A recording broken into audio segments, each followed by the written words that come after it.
Hola, ¿qué tal? Bienvenidos a este video sobre la historia política y social de México en el siglo XIX y XX. En este recorrido exploraremos tres etapas clave de nuestra historia: el proyecto político del Segundo Imperio, la importancia de la República restaurada y el control político y modernización durante el Porfiriato. El periodo que abarca desde el Segundo Imperio mexicano bajo Maximiliano de Habsburgo de 1864 a 1867 hasta el Porfiriato de 1876 a 1911 representa un capítulo crucial en la historia de México, marcado por profundas transformaciones políticas, sociales y económicas. Este lapso está caracterizado por el paso de un país fragmentado y en constante conflicto a uno con el proyecto de modernización autoritario. La retirada de las tropas francesas en 1867, presionada por Estados Unidos bajo la doctrina de Monroe, dejó a Maximiliano invulnerable. Fue capturado y ejecutado en 1867, marcando el fin del Segundo Imperio y el restablecimiento de la República. El proyecto político del Segundo Imperio Mexicano de 1864 a 1867. La fundamentación y el origen.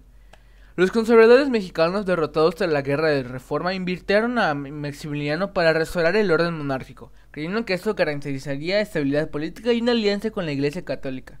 Napoleón III promovió el imperio como una estrategia para expandir la influencia de Francia en América y contrarrestar el poder de Estados Unidos.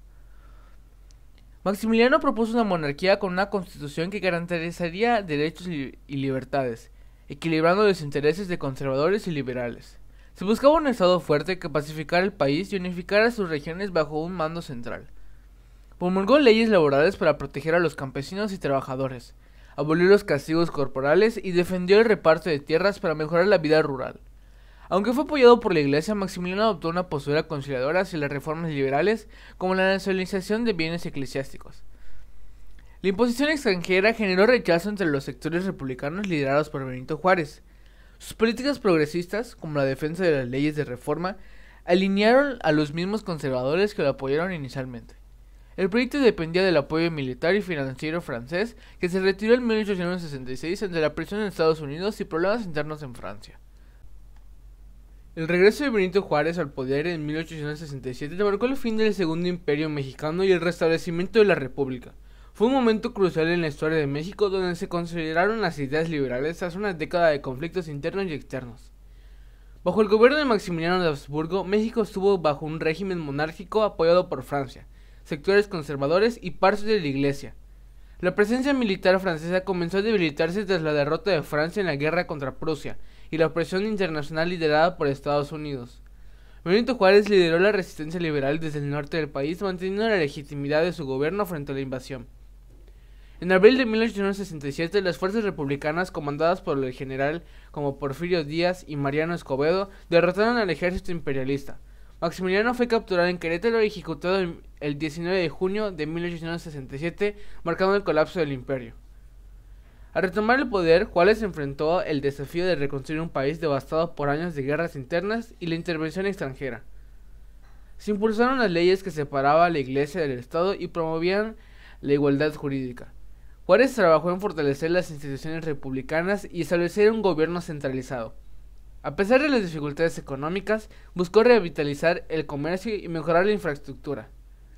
Aunque Juárez era un símbolo de la resistencia liberal, su centralismo y prolongada permanencia en el poder generaron descontento en algunos sectores. Figuras como Porfirio Díaz, quien había sido clave en la derrota del imperio, se convertirían en opositores, acusando a Juárez de autoritarismo. Su regreso al poder marcó la victoria definitiva de las ideas liberales como el conservadurismo y el modelo monárquico. Este periodo estuvo marcado por esfuerzos para modernizar el país, aunque también por conflictos políticos y sociales. El caudillismo y levantamientos armados durante la República Restaurada. La República Restaurada, liderada por Benito Juárez y posteriormente por Sebastián Lerdo de Tejada, enfrentó un periodo de inestabilidad política caracterizado por el caudillismo y constantes levantamientos armados que reflejaban las profundas divisiones políticas, sociales y económicas del México de la época. El caudillismo se refiere al predominio de líderes regionales con poder militar y político que ejercían una gran influencia en sus territorios, frecuentemente en detrimento del gobierno central. Las causas del caudillismo y las rebeliones. La guerra civil y la intervención extranjera dejaron un país dividido con regiones que mantenían autonomía de facto. La crisis económica tras años de guerra generó la pobreza y desigualdad, alimentando el descontento popular. Juárez y Lerdo de Tejada buscaron mantenerse en el poder, lo que provocó oposición de líderes como Porfirio Díaz. Los constantes levantamientos impidieron la consolidación plena del Estado mexicano. La incapacidad de Juárez y Lerdo de Tejada para manejar las divisiones internas allanó el camino para que Díaz se convirtiera en un caudillo dominante, marcando el fin de la República Restaurada y el inicio del Porfiriato. El control político de Porfirio Díaz. El Porfiriato fue un periodo caracterizado por la consolidación del poder político en manos de Porfirio Díaz. Él impulsó a la modernización económica y el mantenimiento de una estructura social profundamente desigual. Díaz estableció un régimen autoritario fundamentado en la estabilidad política y el control centralizado del poder. Aplicó el lema orden y progreso para justificar la represión y la estabilidad a cualquier costo. Concentró el poder en el gobierno federal, debilitando a los líderes regionales y a los caudillos locales. Utilizó la figura de los científicos, un grupo de asesores tecnócratas que apoyaban las políticas económicas y sociales basadas en el positivismo. La sociedad porfirista estuvo marcada por una enorme desigualdad y estratificación. Latifundistas y empresarios, muchos extranjeros, se beneficiaron de las políticas económicas y la propiedad de grandes extensiones de la tierra, y los científicos representaban la élite intelectual y política cercana a Díaz. En las clases populares estaban los campesinos y los obreros, y las comunidades indígenas, que estos sufrieron marginación y despojo de tierras tradicionales. La desigualdad social. La riqueza se concentró en una pequeña élite, mientras las clases trabajadoras y campesinas vivían en extrema pobreza. Las estructuras económicas en el Porfiriato. La economía porfirista se enfocó en la modernización y la integración de México en el mercado internacional. Promovió la entrada de capital extranjero en sectores clave como minería, petróleo, ferrocarriles y agricultura. Gran parte de los recursos naturales quedaron bajo el control de empresas extranjeras. Se construyeron más de 20.000 kilómetros de ferrocarriles, lo que conectó regiones y facilitó el comercio. Se modernizaron puertos y sistemas de comunicación como el telégrafo. La economía se orientó hacia la exportación de materias primas como minerales, café y enequén. Esto provocó el abandono de la producción de bienes básicos para el consumo interno. La ley de deslinde y colonización permitió a empresas extranjeras y terratenientes apropiarse de tierras comunales, despojando a campesinos e indígenas. Las consecuencias del porfiriato. Uno de los pros sería la modernización de la infraestructura y el crecimiento económico, y otro la estabilidad política después de décadas de inestabilidad. En los contras estaría la profundización de la desigualdad social y económica, despojo de tierras y explotación laboral de campesinos y obreros, la represión política y ausencia de libertades democráticas. Las haciendas y el comercio interno del Porfiriato. Durante el Porfiriato, las haciendas y el comercio interno fueron pilares fundamentales de la economía mexicana. Sin embargo, esas estructuras económicas contribuyeron a la desigualdad social y al descontento que culminaría en la Revolución Mexicana. Las haciendas crecieron significativamente debido a la privatización de tierras comunes bajo leyes como la ley de deslinde y colonización. Esto despojó a comunidades indígenas y campesinas de sus tierras. Muchas haciendas eran autosuficientes, con infraestructura propia para producir, procesar y distribuir bienes agrícolas. El enequén, cultivado en Yucatán, se destinaba mayormente a la exportación. La caña de azúcar, café y algodón eran productos clave tanto para el consumo interno como para el comercio exterior. Las relaciones laborales. La mayoría de los trabajadores eran peones acasillados, campesinos endeudados con los hacendados y atados a la hacienda por mecanismos legales y económicos. La explotación. Tenían jornadas muy largas bajo salarios y condiciones de vida precarias que eran muy comunes. El arrendamiento perpetuo. Los peones adquirían deudas en las tierras de raya de las haciendas, los que los obligaba a permanecer atados al trabajo sin posibilidad de movilidad social. Las haciendas concentraron el poder económico y social en manos de una élite terrateniente, mientras la mayoría de la población rural vivía en medio de pobreza. El comercio interno. La expansión ferroviaria durante el Porfiriato conectó las principales regiones productoras con los centros urbanos y puertos, facilitando el comercio interno y externo. A pesar de los avances, muchas comunidades rurales dependían de mercados locales o regionales, ya que las haciendas dominaban la producción en gran escala. Las consecuencias sociales del sistema de haciendas y el comercio interno en el Porfiriato. El modelo económico del Porfiriato, basado en las haciendas y el comercio interno, tuvo profundas consecuencias sociales que alimentaron el descontento popular y contribuyeron al estallido de la Revolución Mexicana en 1910. Muchas comunidades indígenas y campesinas fueron despojadas de sus tierras, lo que forzó a sus habitantes a migrar a las haciendas, ciudades o regiones en busca de trabajo. La desintegración de las comunidades indígenas afectó tradiciones, lenguas y formas de organización. La modernización económica no benefició a las clases populares. la educación y los servicios básicos permanecieron fuera de su alcance. Las comunidades rurales estaban sujetas al poder de los hacendados, quienes controlaban la vida social y política local. El sistema de explotación provocó alzamientos y movimientos sociales como las huelgas en Cananea y Río Blanco. Las injusticias sociales y económicas generaron el malestar que explotaría en el movimiento revolucionario de 1910. El porfiriato marcó una transformación económica social tanto en las regiones rurales como en las urbanas, pero las diferentes entramas se acentuaron debido a las políticas de modernización, concentración de riqueza y desigualdad social.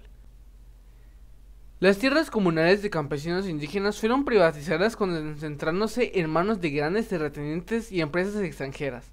La mayoría de la población rural trabajaba como peones acastillados en condiciones de explotación. Los campesinos y comunidades indígenas vivían en pobreza extrema sin acceso a servicios básicos como educación o salud. La exclusión social y el despojo de tierras generaron un profundo descontento. Y las regiones urbanas, ciudades como Ciudad de México, Guadalajara, Monterrey y Puebla experimentaron un crecimiento significativo gracias a la industrialización y las inversiones extranjeras. Las clases sociales urbanas, en la élite, empresarios, políticos y extranjeros beneficiados por el auge económico. Clases medias, profesionistas, comerciantes y burócratas empezaron a surgir como un grupo influyente. Obreros, trabajadores de fábricas y ferrocarriles se enfrentaban largas jornadas y bajos salarios, pero tuvieron mayor organización que los campesinos. Y en los cambios culturales, las ciudades adoptaron costumbres europeas como en la arquitectura, la moda y el arte. El acceso a la educación y modernidad estaba limitado a las clases altas y medias. El porfiriato intensificó la desigualdad entre las regiones rurales y urbanas mientras las ciudades experimentaban modernización y crecimiento económico. El campo sufría pobreza, explotación y abandono, generando un malestar social que alimentaría el estallido de la Revolución Mexicana. México experimentó notables diferencias regionales en aspectos económicos, sociales y culturales, que reflejaron la diversidad y complejidad del país en ese periodo. Las diferencias económicas regionales.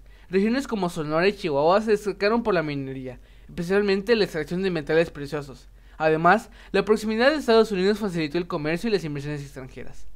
En el centro, estados como Puebla y Tlaxcala fueron centros industriales emergentes con fábricas textiles y de alimentos procesados. La Ciudad de México se consolidó como el principal centro económico y político del país.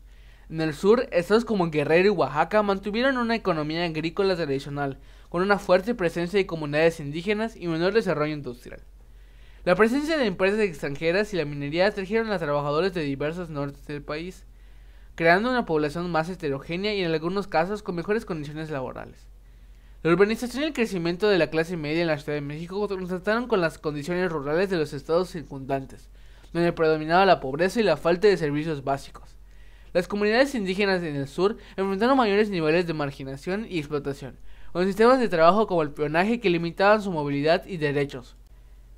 En la península de Yucatán, el sistema de las haciendas de Nequén estaba extremadamente concentrado en manos de una pequeña élite. La explotación de los trabajadores era particularmente brutal, con condiciones de vida y trabajos muy precarias. La rebelión de los Caste fue una manifestación temprana de descontento indígena y aunque la rebelión fue sofocada, el resentimiento seguía latente durante el porfiriato. Las diferencias regionales durante el porfiriato se basaron en la variabilidad de los modelos productivos y las condiciones sociales. Mientras que en el norte se industrializó rápidamente y experimentó un crecimiento económico, el sur y suroeste permanecieron anclados en un sistema de haciendas con condiciones de pobreza y explotación. Para la mayoría de la población, el centro y occidente también mostraron una rápida modernización, pero con una gran concentración de poder económico y político en pocas manos. Esas disparidades regionales fueron un factor clave para los movimientos de resistencia y el descontento que culminaron en la Revolución Mexicana.